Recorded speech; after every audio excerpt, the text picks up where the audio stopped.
For a full copy of today's recipe, check us out on Facebook at Poppy's Cucina or right here on YouTube under the community tab. So what are we making today? Tired of just having regular rolled turkey for Thanksgiving? Well, today we show you something to make that's completely different, but oh my gosh, so delicious. It's still turkey and so easy. Prosciutto Escarole Turkey Roulade. Oh my gosh, it's so good and so easy, and it cooks so much faster. And we're sitting by this stove for 4 or 5 hours. That's crazy. Look at it. So good. So yummy.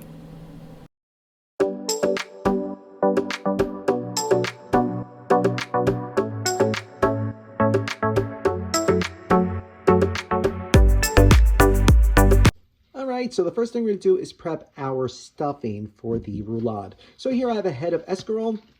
So, you just need one. There's a lot here. Even though when you cook it, it almost disappears to nothing. It'll just be enough. So what we're going to do is we're going to cut this up, clean it, and then wash it. Escarole is one of those vegetables you want to like triple wash, even quadruple wash. Like romaine, it grows in a very sandy soil, and it tends to get stuck inside. And you don't want a crunchy, escarole. That's just bad. So we're going to chop this up and wash it really, really, really, really well. Just like that. So now, here I have a pot of salted boiling water, and now we're going to blanch our escarole. It only needs to be cooked for about a minute or two. What this does is it makes it a lot more tender, a lot easier to saute later, but also it helps to cook out a little bit of the bitterness. I don't find escarole to be bitter, but some people do. So you want to, please the masses with this one. So we're just going to allow this to blanch just till it's nice and tender. Like I said, about a minute or two. Nice and easy. Just like that. Now we're going to allow this to cool for a little bit. And then once it's, it's cool enough for you to touch, you want to squeeze out as much moisture from this as possible. That's very, very important. All right, so we're going to allow this to cool for about like 15 minutes. Still kind of hot. And while we're waiting for our escarole to cool, in this large saute pan, I have 2 tablespoons of olive oil, 4 cloves of minced garlic, they're hiding in there, along with 4 ounces of diced pancetta. So now what we're going to do is we're going to saute this until the fat starts to render out of the pancetta and make it slightly crispy. You don't want it to be too overcooked. So I'm going to saute this for maybe like 4 or 5 minutes, if that. Oh, but I can smell it already. Yum! So about 4 minutes later, you'll see this is getting nice and slightly crispy. There's a lot more oil in here because that's the fat that's rendering out from the pancetta. So now we're ready for our next ingredient. So now we are going to add 8 ounces of sliced mushrooms. Use whatever kind of mushrooms you want. I'm using Baby Bella.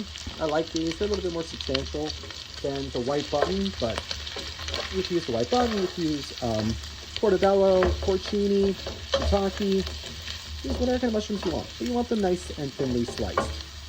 So what we're going to do now is saute this until the excess moisture that the mushrooms are going to release. You can see they're going to sweat and a lot of liquid's going to come out of here. But we're going to saute this until all that moisture is gone. That's going to be about 7-8 minutes. All right. Oh, does that not smell good? Yum! Once you feel confident that all the excess liquid is gone, this actually went a lot faster than I thought it was going to be. It was only about 4 minutes, 5 minutes. So now we're going to add our fully strained escarole.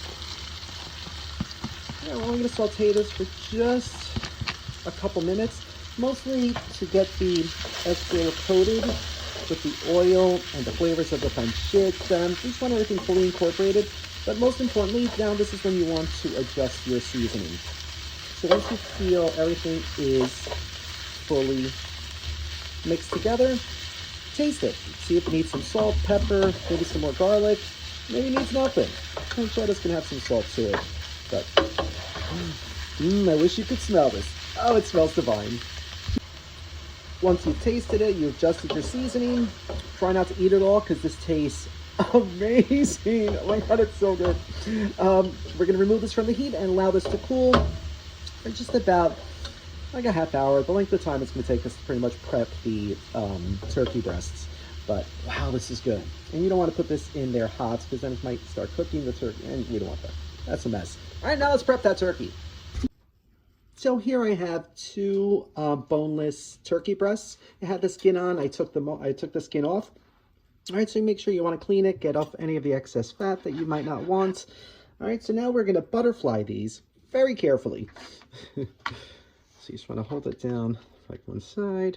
Doesn't have to be an exact science, but you just want to kind of like cut it in half that way.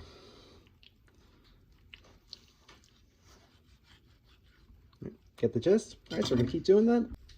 Just like that. Now we're gonna get our nice little meat mallet. We're gonna lay some plastic down, put that on top, put some plastic on top, and now we're gonna pound this out till it's about a 1/4 inch thick. Fun. Good way to get your frustrations out. Just like that. All right, so now on the surface, we are gonna line up some slices of prosciutto. It's gonna give a beautiful, beautiful flavor. Add some salt, some smokiness, and all-around deliciousness. So you need like 3 or 4 slices, depending on how big you made your cutlet. All right, so we're gonna keep putting the prosciutto, just like that. And now we're gonna add half of our escarole mixture. You just wanna make it nice and flat, so you're gonna have to get your hands in there. This is pretty much why you wanted to make sure this was very cool, because if you're trying to do this when it was hot, you'd be burning your hand right now. So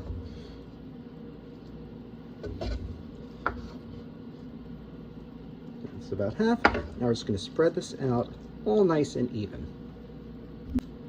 Just like that. Now we are going to add some provolone cheese. You could do shredded. I bought sliced. You don't need too much. A little bit of provolone goes a long, long way.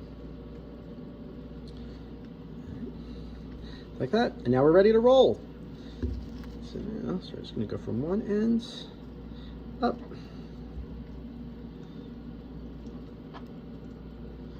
Careful, careful. And we're going to pick it up and roll it. Hence the name, the roulade. So what do you guys think of this recipe?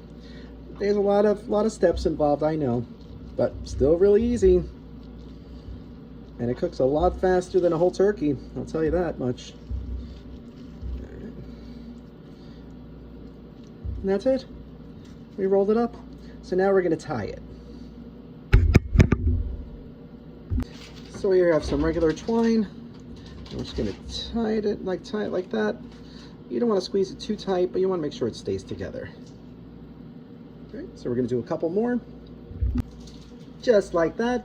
Then I added some seasoning. I did some rosemary and thyme, but you can put whatever seasoning you want.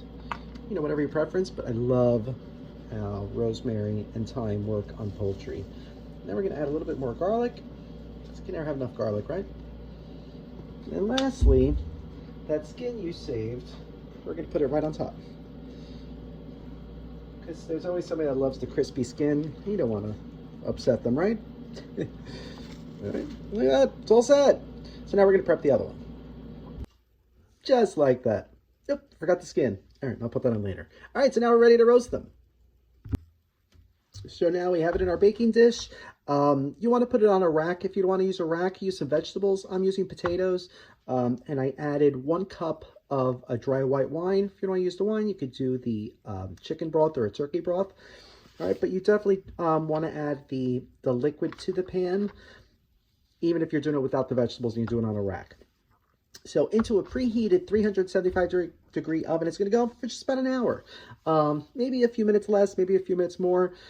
We pounded this one pretty thin, so it should cook probably like in the 50-minute range. But make sure you have your internal thermometer, and the temperature inside has to hit 165. If it doesn't hit 165, then you have some salmonella issues, and you don't want that. All right, so but now into the oven, it's going to go for about an hour. Fun. So we just pulled this out of the oven. It took about an hour and 10 minutes, but oh, it looks so good and it smells amazing. And listen, hear how crispy that skin is? Oh yeah. So rest for about 20 minutes. Give it a try. Oh my gosh, it's gonna be so good. Yum! Buon appetito. Mm. Wow. First of all, it's so moist, juicy. Skin is beautifully crispy. Then you get the escarole, the prosciutto, the pancetta, the mushrooms, the garlic. Oh, and the provolone. Oh, it's amazing! You can't get something better than this at a fine dining restaurant.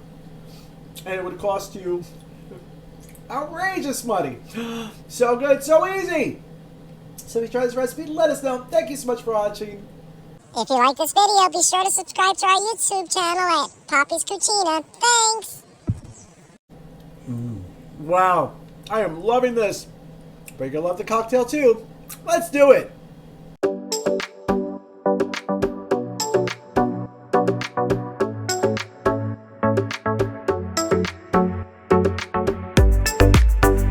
Alright, so for today's Palm Peach Teeny, yeah, we're gonna start with 1.5 ounces of vodka. 1 ounce of peach schnapps.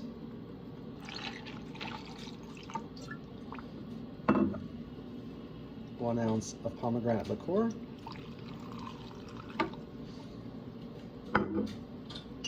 1/2 ounce of Grand Marnier. And then 1.5 ounces of peach daiquiri mix. We're gonna give this a good shaky, and we pour. Ooh, that looks pretty. Oh, and it smells so fruity. Time to give it a try. Salute. Oh, that's good. It's tart, it's sweet. You get the pomegranate, the peach. There's the vodka burn. Oh, but it's so good. Oh, great cocktail for the holiday season or any day of the week, like now. So if you try any of today's recipes, let us know. Happy early Thanksgiving, and keep your suggestions coming. I love hearing from you guys. Thank you so much for watching. We'll see you again soon. Love you.